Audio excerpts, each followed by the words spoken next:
Saudara-saudari, marilah kita mendengarkan renungan dengan judul Alasan untuk membunuh Yesus,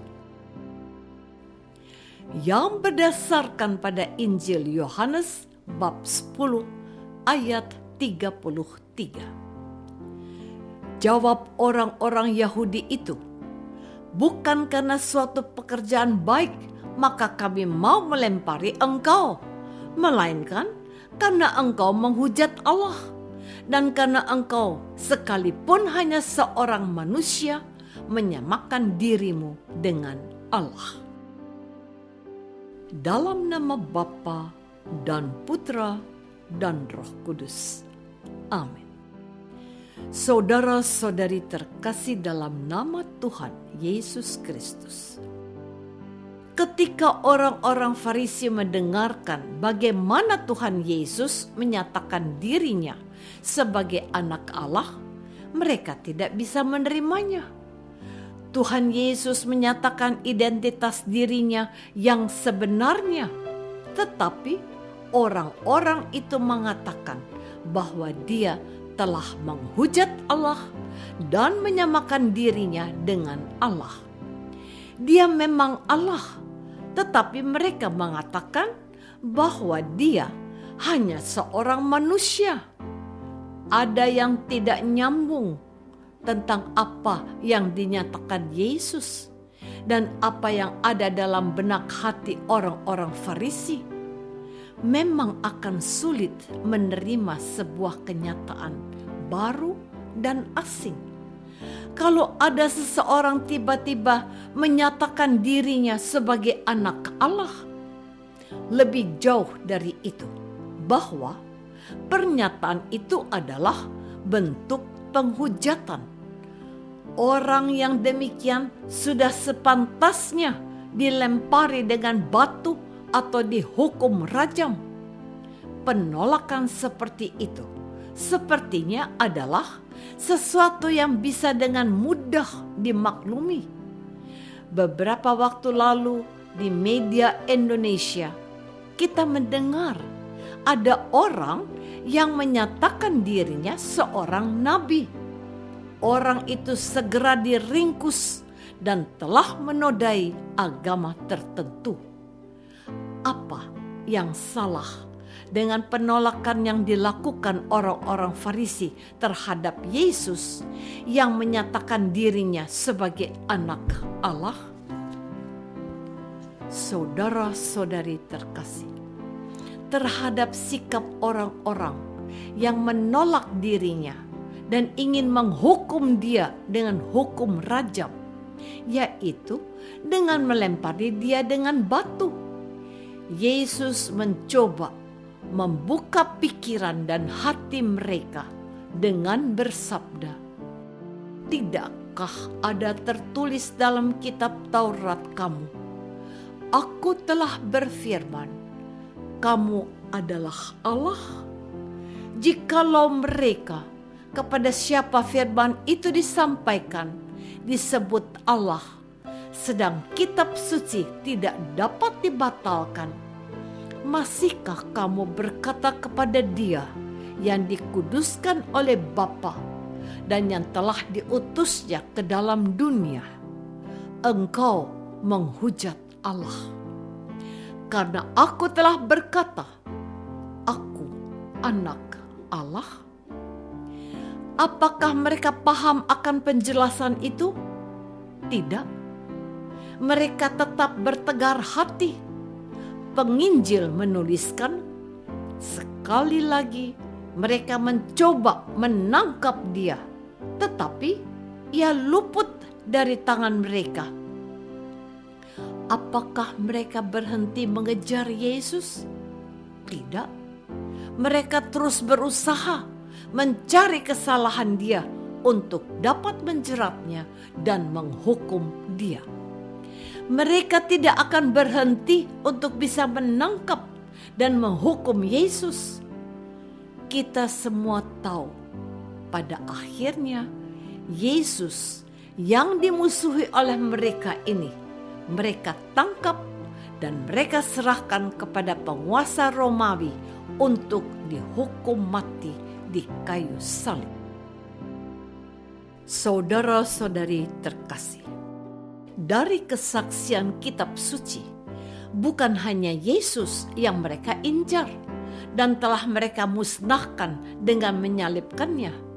Benar, setelah Yesus bangkit dan diangkat ke surga, para murid dan orang-orang yang percaya kepada Yesus juga dimusuhi, dikejar, dan dibunuh juga. Saulus, salah seorang anggota Farisi, menjadi sosok penentang gerakan murid-murid Yesus. Dia menyatakan perang pada pengikut Yesus dan berusaha untuk memusnahkan para pengikut Yesus. Orang ini tidak bisa dihentikan sepak terjangnya, maka dia harus berurusan dengan Tuhan sendiri. Tuhan Yesus yang harus menyadarkannya. Menarik untuk diperhatikan apa yang dikatakan oleh Gamaliel, guru dari Paulus, kepada kelompok-kelompok orang Yahudi yang menentang gerakan pengikut Yesus yang dimotori oleh Petrus.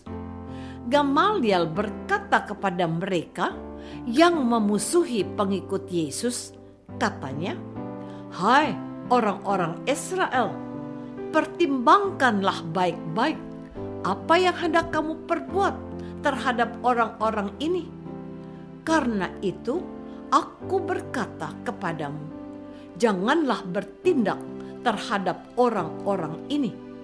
Biarkanlah mereka, sebab jika maksud dan perbuatan mereka berasal dari manusia, tentu akan lenyap.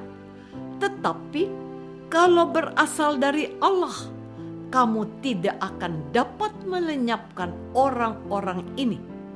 Mungkin ternyata juga nanti bahwa kamu melawan Allah."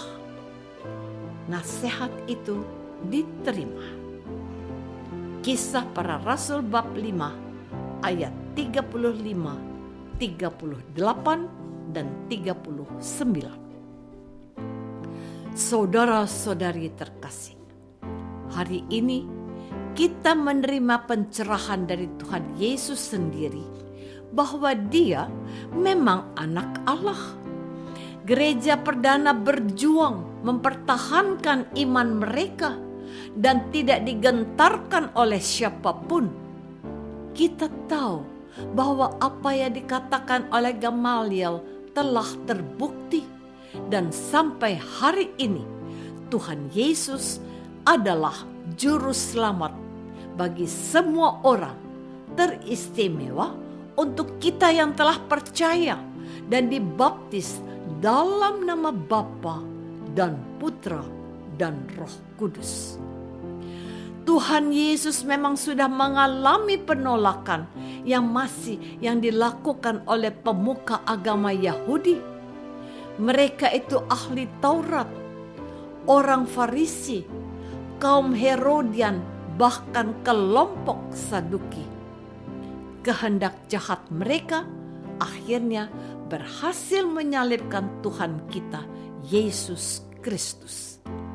Itulah yang kita renungkan hari-hari ini. Juga pada saat kita merenungkan jalan salib Tuhan pada hari Jumat ini. Kita merenungkan peristiwa penyaliban Tuhan mulai dari Dia dihadapkan kepada Pilatus hingga wafat, disalibkan, serta diturunkan dari salib dan dimakamkan. Pengalaman rohani dan dramatisasi iman akan Tuhan kita, Yesus Kristus, yang wafat untuk kita, hendaknya semakin menguatkan iman kepercayaan kita kepada Dia sebagai anak Allah. Kita harus terus dan tetap berpegang pada iman kita, sekalipun ada penolakan dan kebencian terhadap iman kita. Inilah firman-Nya.